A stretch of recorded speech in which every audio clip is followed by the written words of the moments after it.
Chapter 1, The Farmer's Child. TL, Asuka. PR, Ash. Did you hear? A horse crashed into Moore's kid. Poor child. He's only 13, isn't he? I think he's bedridden for life. That's old news. Roy's woken up, but something's wrong with his head. He keeps spacing out in the yard. The farmers on the field whispered about the tragedy that befell a boy named Roy. A burly man behind them quietly put his hoe down and clenched his fists. He was infuriated, frustrated, but also helpless. The man was Moore, the one the farmers were talking about, and also Roy's father. He was just a lowly peasant like everyone else, and he had toiled on the fields for half his life. He wasn't handsome, capable, or rich.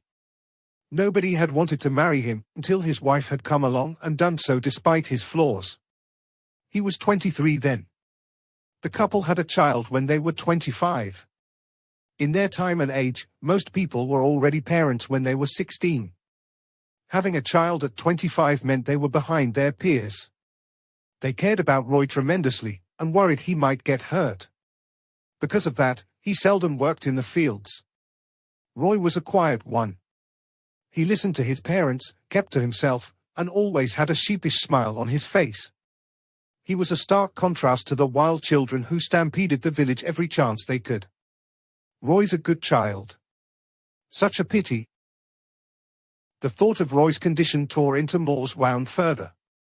They thought they would live a happy and peaceful life with their son forever, but alas, it was cut short.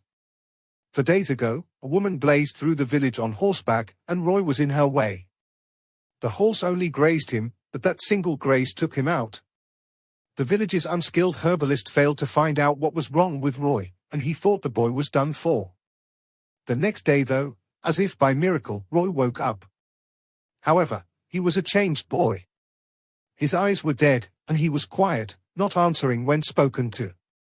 All he did was stare into the sky like a person who had lost their mind. Moore sighed. It was getting late, and he picked up his hoe before going back home. He was still worried about his son. The villagers' houses were primitive and ugly, made out of thatch and wood. A single gale could have blown the rickety buildings away. Kea was a small village, housing about 100 families. Moore's house was situated on the western side of the village. It was high noon when Moore came back, and the sun glared at them without any mercy. Despite that, a young child stared back into the sun, eyes unblinking, as if he were a soulless puppet.